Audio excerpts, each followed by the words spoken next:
13 ans, a été condamnée à la réclusion à perpétuité. Sandrine Pissarra, cette mère de famille jugée devant les assises de l'Hérault pour actes de torture et de barbarie pour avoir affamé à mort sa fille de 13 ans, a été condamnée à la réclusion criminelle à perpétuité avec une période de sûreté de 20 ans. Son ex-compagnon, jugé lui pour avoir privé de soins ou d'aliments sa belle-fille, a été condamné à 20 ans de prison. Le 6 août 2020, Amandine est retrouvée morte d'un arrêt cardiaque et d'une septicémie au domicile familial de Mont-Blanc. La collégienne, enfermée depuis des semaines dans un débarras sans fenêtre et privée de nourriture, ne pesait plus que 28 kilos pour 1,55 m. Les faits les plus graves se sont déroulés à partir de mars 2020, avec le premier confinement dû au Covid, lorsque la jeune fille a cessé d'être scolarisée. Une surveillante de l'internat, fréquentée par l'adolescente, a raconté lors du procès que quand le confinement a été annoncé, les garçons ont sauté de joie. C'était les vacances. Amandine, elle, s'est effondrée au sol et a dit « Lola, je vais mourir. Combien de temps ça va durer? Je ne vais pas tenir. » La sœur d'Amandine, Ambre, aujourd'hui 19 ans, a aussi témoigné. On ne voyait pas souvent Amandine qui était toujours en bas dans le débarras, dont elle ne sortait que pour faire le ménage,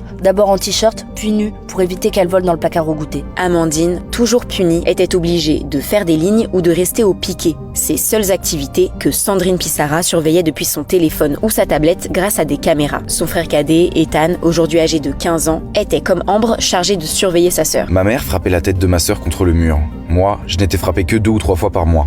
Pour moi, c'était normal de se faire frapper. Selon ses avocats, la mère d'Amandine ne fera pas appel.